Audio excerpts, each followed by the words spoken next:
Sorry to keep you waiting, Pension Granny. What did you just say?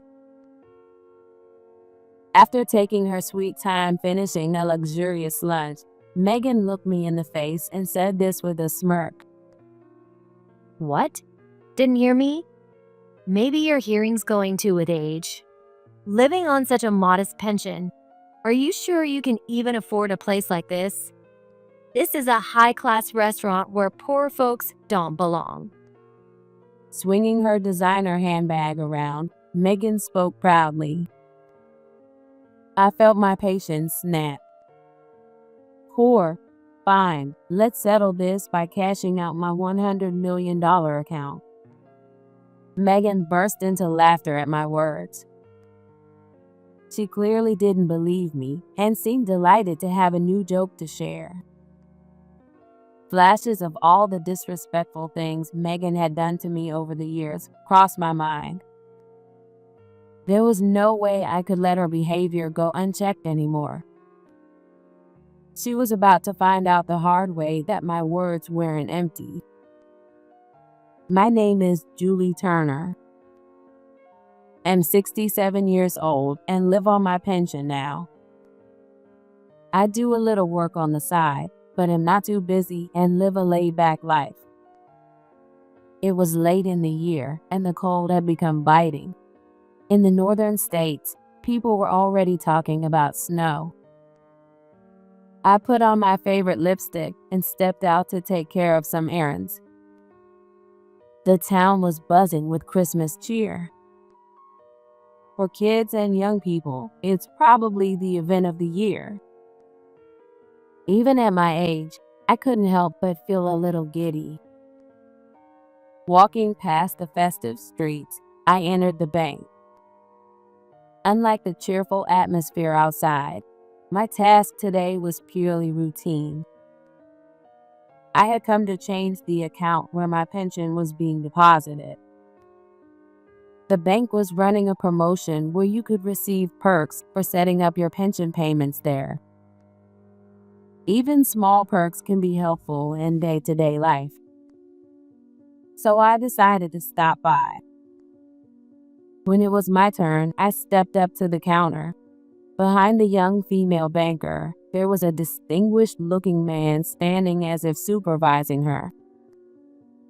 The woman had 2 name tags on her chest, Megan Carter and in training.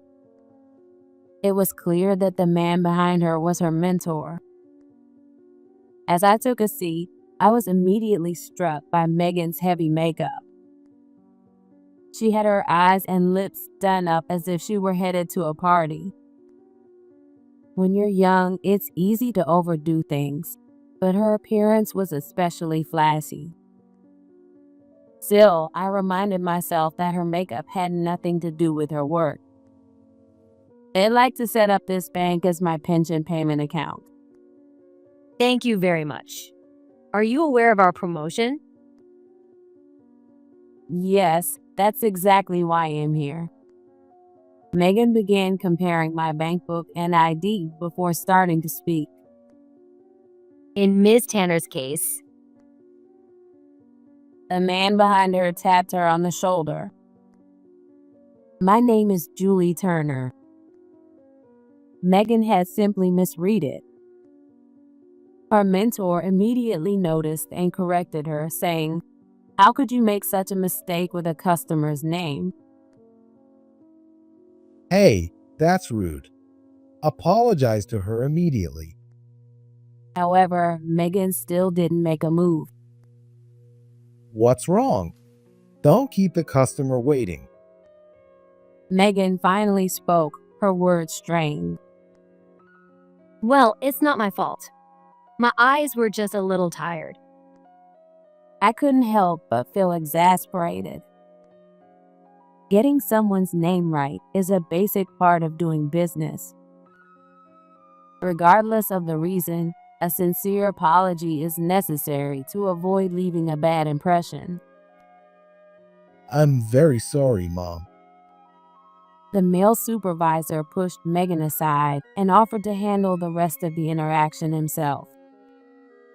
He seemed worried about upsetting me further, With Megan out of the way, the rest of the process went smoothly. As I finished my business and prepared to leave, Megan approached me. She was no longer at the counter and had moved to the floor area. In a low voice, she began speaking to me. Thanks to you, I was humiliated. Just so you know, it was a simple mistake. When it comes to financial knowledge, I'm second to none. You seem confident. You must be very capable.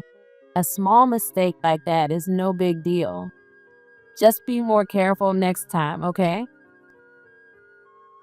At my words, Megan's perfectly shaped brows furrowed. She appeared to take it as sarcasm. Although I had no such intention, her reaction was fierce. What's with that tone of yours? That man who stepped in for me earlier. That's my father, and he's the branch manager here. Normally, someone like you wouldn't even have the chance to talk to him. This caught me by surprise. I never expected that the polite and well-mannered branch manager would have a daughter with such an arrogant attitude. Judging by the fact that she was still in training, Megan must have started working recently and had little experience.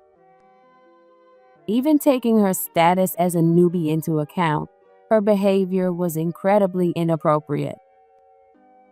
However, when I encounter people like this, I don't immediately get into confrontations. I see. You must be proud to have such an accomplished father. That's right. My family is on a completely different level from ordinary people like you. You're living off your pension and rushing to grab a promotion, right? It must be sad to not have money. We're wealthy, so I can't even imagine what that's like. And unlike you, I can manage transactions involving millions if I want to. Dealing with customers at the counter is such a drag. I understand. Well, good luck with your training. Megan furrowed her neatly groomed brows. It was almost as if she didn't realize how rude she had been. Mind your own business.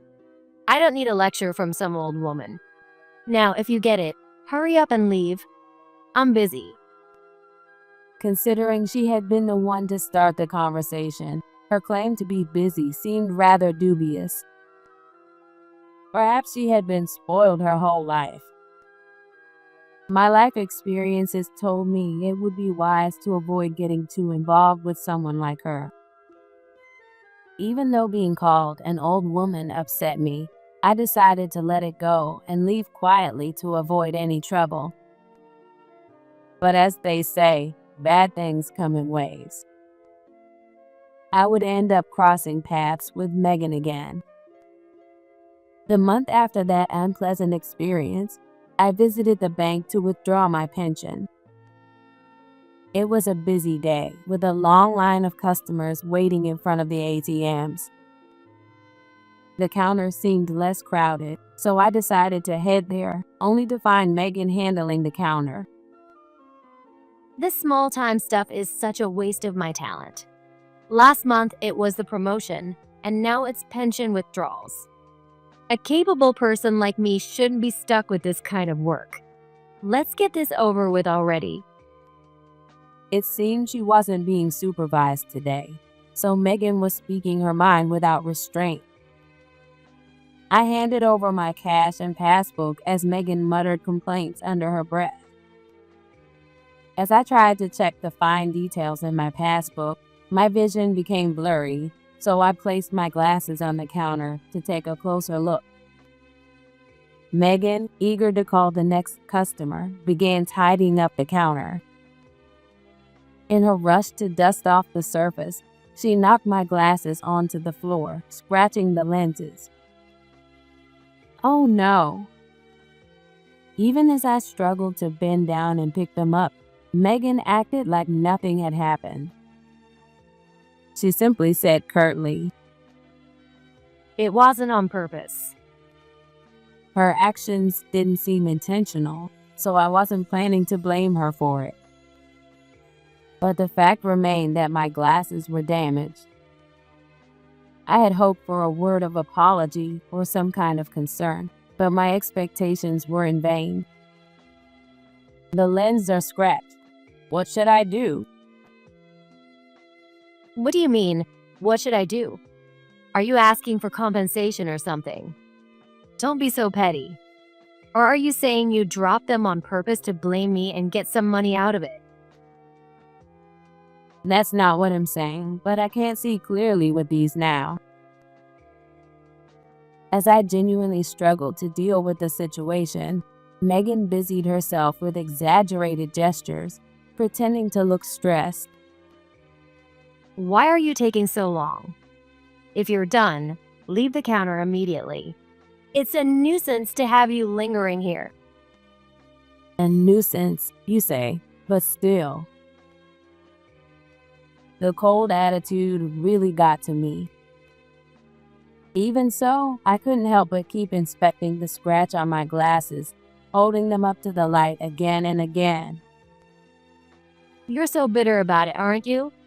Well, I guess for someone living on a pension, fixing a pair of glasses isn't exactly easy. Maybe you'll just have to keep using your old scratched up ones. Why not fix them with some tape or something? That'd be hilarious, looking all cheap and broke. Megan seemed to be enjoying herself, finding energy in making such cutting remarks. There was no point in staying here any longer. It'd only be subjected to more of her spiteful comments. Luckily, I could still manage to walk the familiar path home without my glasses. As long as I paid close attention, it'd be fine. Still, Megan's attitude left a bad taste in my mouth. From now on, I've decided to use a different branch, even if it takes a bit more effort. I made up my mind, stood up, and gave a perfunctory thank you before leaving the counter. I usually live a quiet life, but every now and then, I indulge in a bit of luxury. On those days, I always find myself undecided about which shade of lipstick to wear.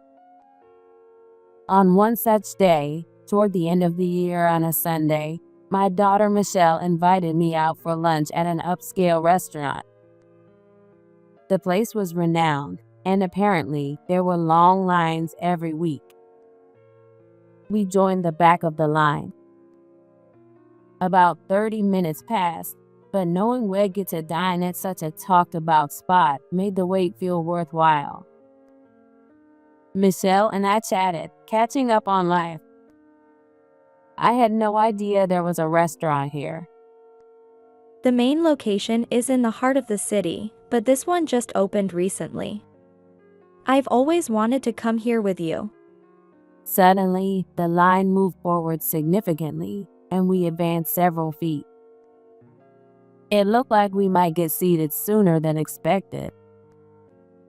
Apparently, a large group had just left, and the people in line were being guided in smoothly.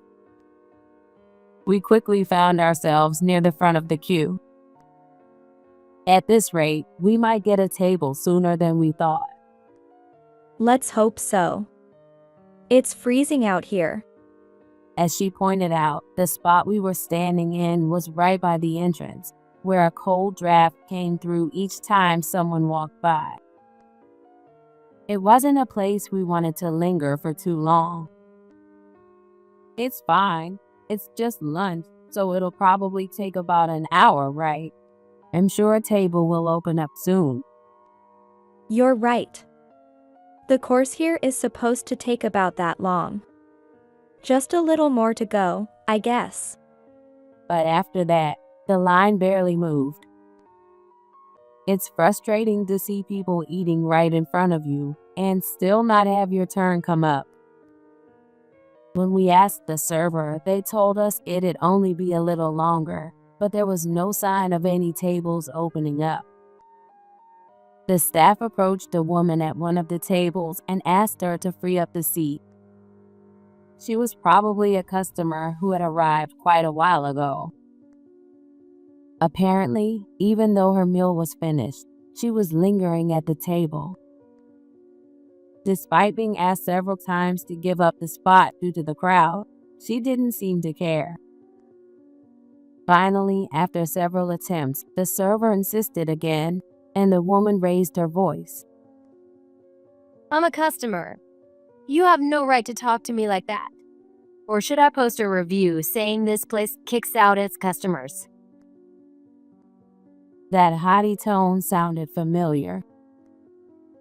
Sure enough, it was Megan, the woman who works at the bank. Across from her sat another woman who seemed to be about the same age. The two of them appeared to be having a wonderful time chatting. I leaned over and whispered to Michelle. I know her. She once handled my account at the bank, but I wouldn't say it was a pleasant experience. Maybe she's just young and doesn't have much experience?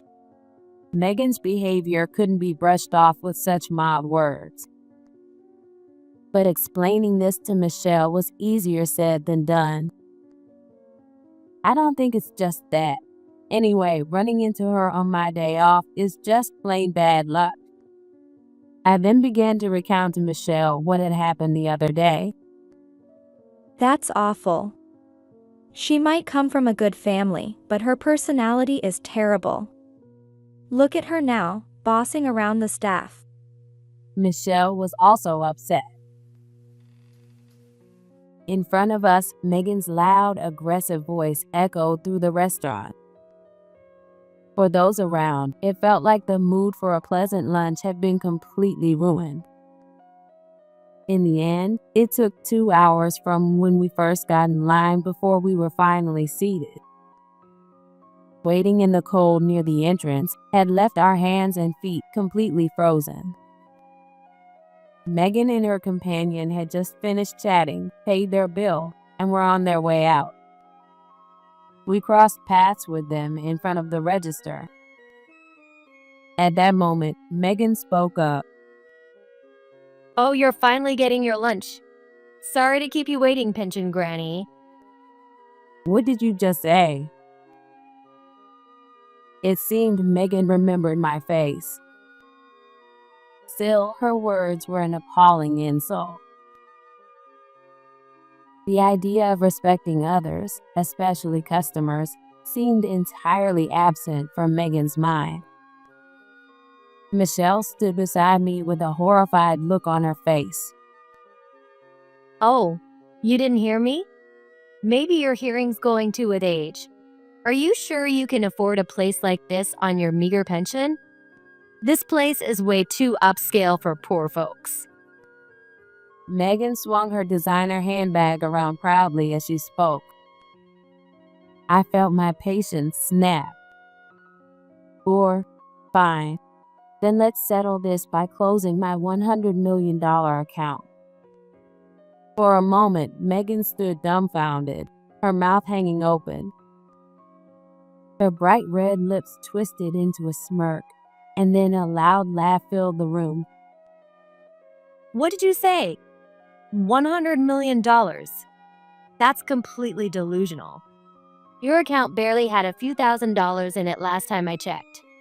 Even if you're joking, you could come up with something more believable.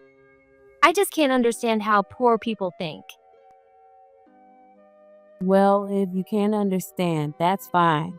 But talking about a customer's account balance, that's completely unprofessional. Tomorrow's Monday, right? I'll be at the bank to close my account. Sure, come by any time. Oh, this is hilarious. I've got such a great story to share now. Megan immediately started talking about me to the woman she was with. It's inappropriate to joke about work experiences in such a flippant way. Michelle and I watched as Megan walked out of the restaurant, laughing and looking pleased with herself. The next day at noon, I noticed numerous missed calls on my phone while I was out and about, touching up my makeup. I had been busy with errands earlier in the day and hadn't checked my phone. All the missed calls were from the bank, and the branch manager had even left a voicemail. Surprised by the sheer number of calls, my phone began ringing again. Hello? Oh, Miss Turner, I'm so glad I could reach you. This is Tom Carter, the branch manager. I've heard something rather concerning. Tom sounded extremely flustered, speaking in a hurried and awkward tone, as if out of breath. To calm the situation, I decided to respond in a measured tone. Something concerning, you say? Well, I'm actually on my way to your bank now. Should I take a number when I arrive, or would you prefer we talk at the counter? Oh, absolutely not. We will, of course, have a private room prepared for you. I'll be waiting for you at the entrance, so please come straight in. Is that so? I appreciate it. I apologize for the inconvenience. I wasn't sure what the matter was, but it seemed to be something very important. Since I was planning to visit the bank anyway to close my account, taking the time to listen wouldn't be an issue. I immediately headed to the bank. Near the automatic doors of the bank, I saw Tom, the branch manager, standing there. I've been expecting you. This way, please. He led me to a small room next to the counter. When I entered the room, Megan was already there. She was sitting in a chair with her legs crossed. When she saw Tom, she quickly straightened up and stood. This is the employee who handled your account before, but she also happens to be my daughter. Yes, I'm aware. And? Oh, you knew? Tom looked surprised, but quickly regained his composure and continued. Anyway, last night Megan told me about an encounter she had with you at a restaurant. You ran into each other, didn't you? Yes, that's right. I recalled Megan gleefully mentioning how she had a great story to share. It seemed she wasn't lying. She had indeed shared it with her father. Megan shot me a sly smile and started speaking. Thanks for the laugh. You, a poor pensioner, claiming to have $100 million. It was so funny I couldn't help but tell my dad about it. He knows your face too, by the way. I bet your big lie really got under his skin. As Megan spoke, Tom's face turned pale. He slowly turned to her, his gaze sharp. So, it's true then. You really spoke to our customer like that yesterday? Our customer? This person just lives off her pension, barely scraping by. There are far more important clients to deal with. Spending time on someone like this is just a waste. Tom held his head in his hands.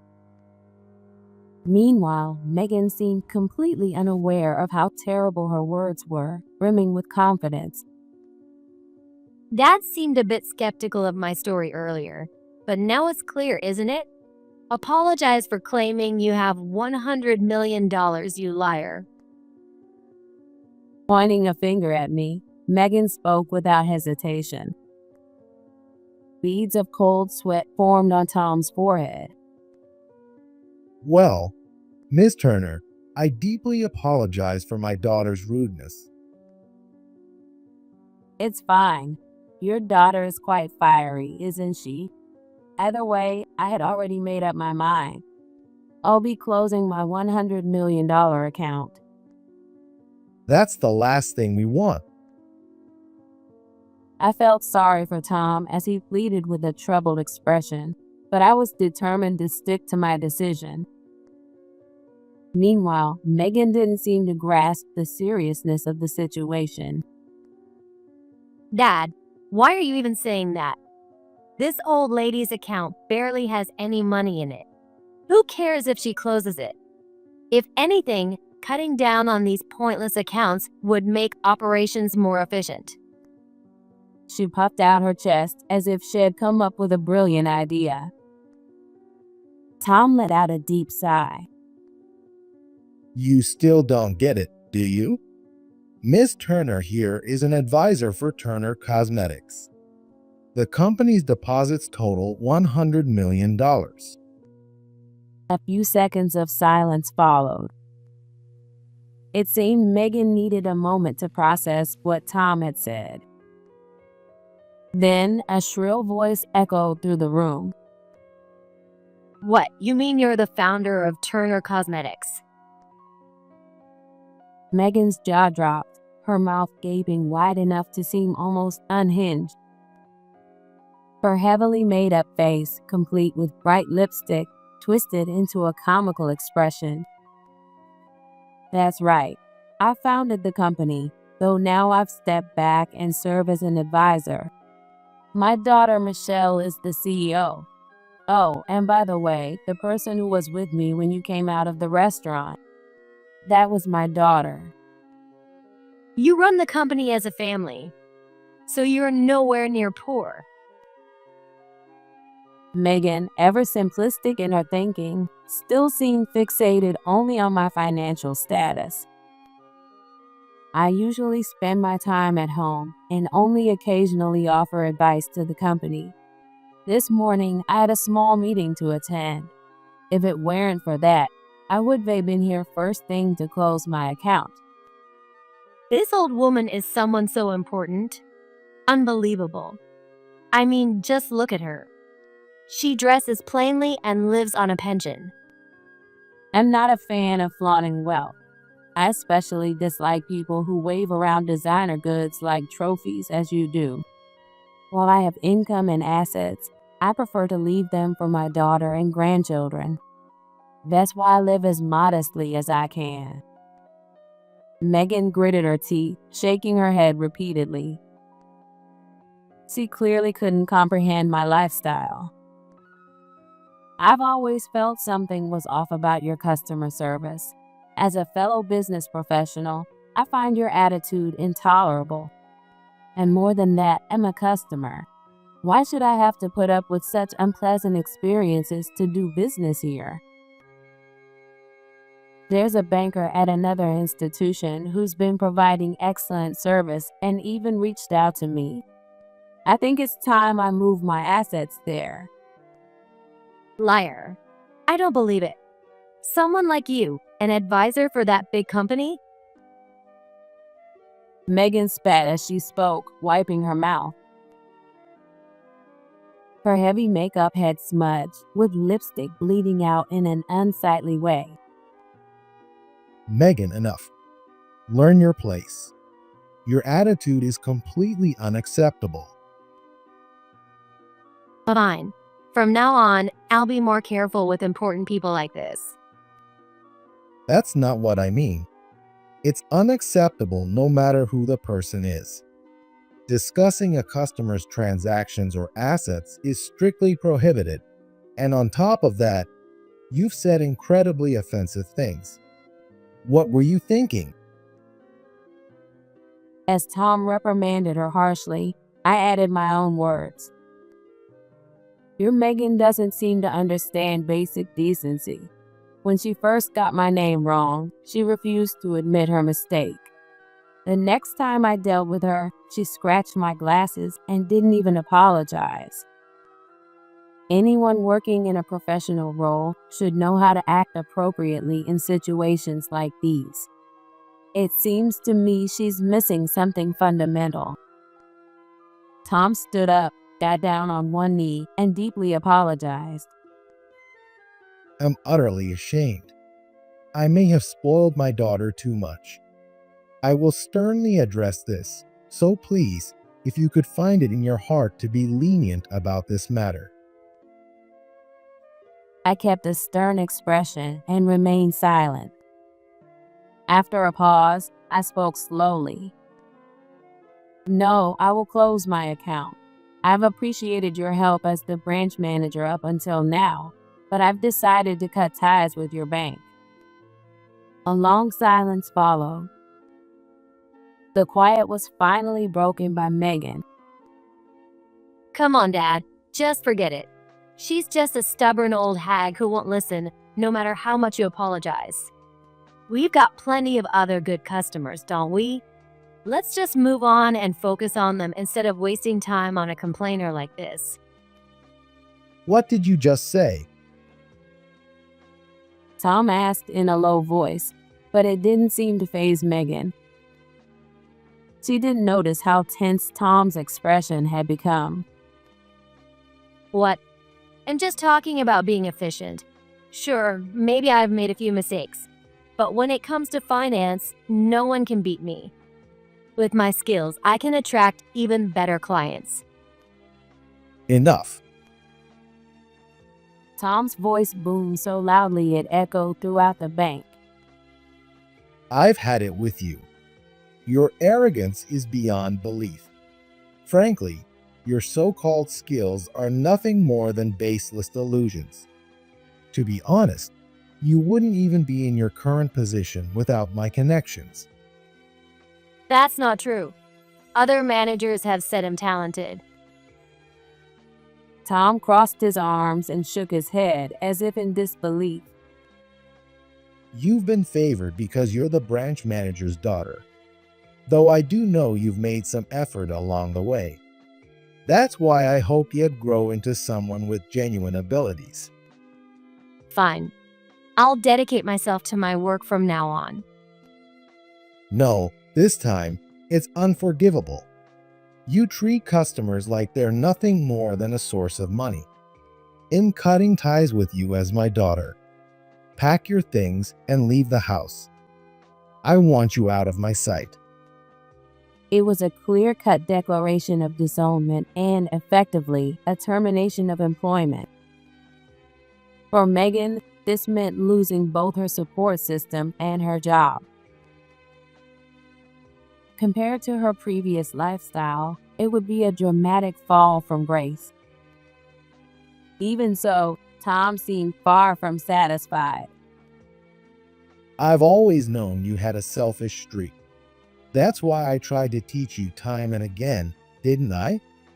Every time you did something inappropriate, I warned you and tried to correct you. But it seems all of that was pointless.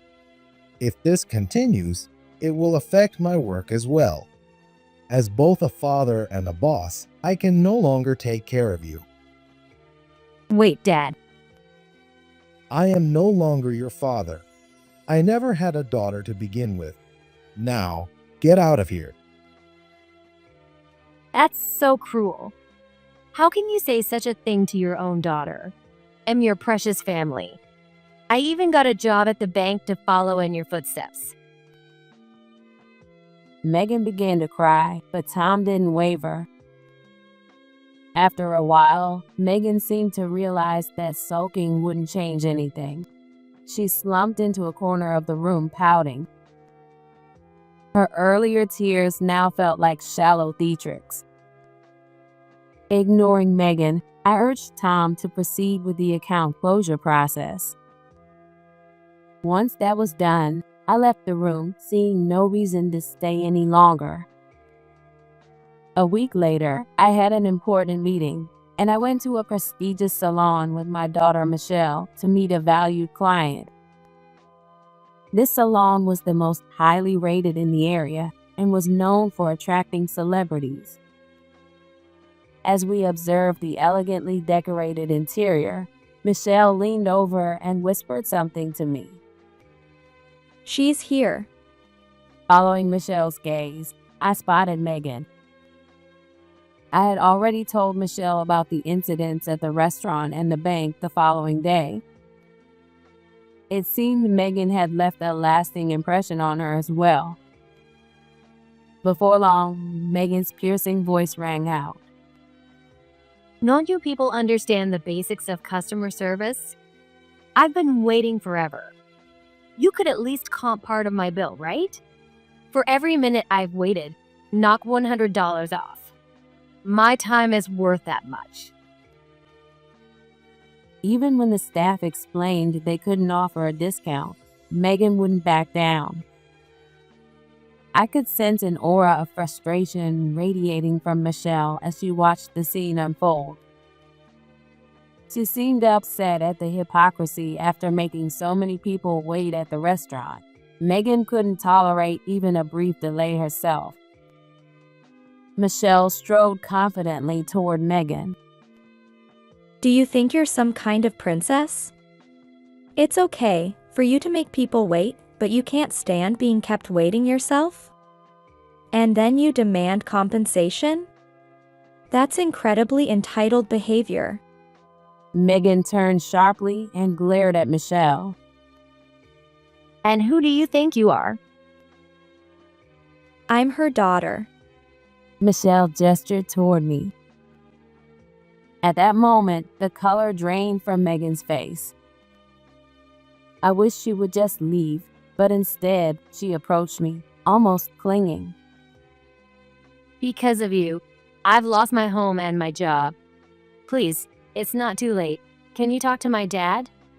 If you say you've forgiven me and return the deposits, I think I can get my life back together. It seems you still don't understand that you're facing the consequences of your own actions. Now you're blaming me for your failures. By the way, how are you even affording a place like this after losing your job? It doesn't seem like you've adjusted your lifestyle. It seems she was frustrated by the fact that someone she once looked down on as poor was now questioning her lifestyle. Megan's cheeks were trembling slightly. Still, it seemed she was desperate enough to swallow her pride. Hey, meeting you here must be fate, right? Can't you just talk to Dad and calm him down? I'm afraid I can't help you. Besides, why don't you give up on getting your hair done here? Everyone in the salon is staring at you, and I doubt the stylist can concentrate. Megan glanced around the room. Sure enough, she was met with cold, disapproving looks from the staff and other customers. You seem to care a lot about your appearance, layering on all that makeup, but it's really not working for you. And as for your personality, it's a complete failure. You're far from a beautiful soul. That's cruel. What am I supposed to do? I've never been treated like this before. Crying isn't going to work on me. Maybe you should think about everything you've done up until now. Unless you truly reflect on your actions, I don't think you'll be getting another chance anytime soon. Megan, now crying at the entrance, was bordering on being a public nuisance. Even the stylist seemed to have had enough, repeatedly asking her to leave. Finally, realizing she was completely isolated, Megan shot me a resentful glare before storming out. Not that I had any reason to be intimidated by someone like her. Please return to the salon, and both Michelle and I received heartfelt thanks from the staff. To this day, Tom, the branch manager, often visits my home. Half the time, he's trying to convince me to entrust my assets to his bank. The other half, he's apologizing for Megan's behavior. Tom occasionally updates me on Megan's current situation. Those updates make for perfect conversation material, and it almost always becomes the topic of discussion when I meet with Michelle. So, how is she doing? Megan? She was thrown out of her house with nothing but the clothes on her back and ended up joining a finance company. Really? Well, she always seemed confident about her financial knowledge, so that's good for her. Actually, she got hired immediately and landed a job with amazing benefits, or so she thought. The company she joined turned out to be a shady lender involved in illegal practices. Michelle exaggeratedly frowned. There wasn't a trace of sympathy in her expression. It seemed like poetic justice for all of Megan's past misdeeds. Eventually, Megan realized the company was crooked and tried to leave, but by then, she knew too much about their operations. Now, she's reportedly being pursued day and night by intimidating men. What a dramatic turn of events. I guess her arrogance and ignorance of the real world finally caught up with her. Exactly. Tom was right to cut ties. She clearly needed a serious wake-up call. For Megan, this must have been a nightmare. However, to us, it's nothing more than casual tea time gossip. It's no different from a sensational story on a daytime talk show. After chatting about it for a while, Michelle and I moved on to other topics, and this story would eventually fade from memory. In the end, I formally declined Tom's request and transferred the company's assets to another bank.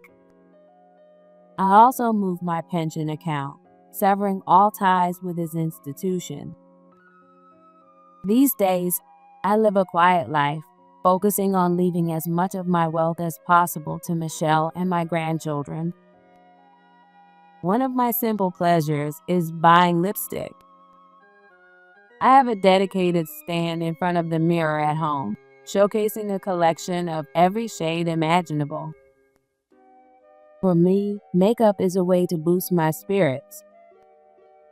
Just one swipe of lipstick can transform my mood. Cosmetics, quite literally, add color to everyday life. I have never forgotten that sentiment throughout my career managing the company. I am satisfied with a career spent working with the things I love most.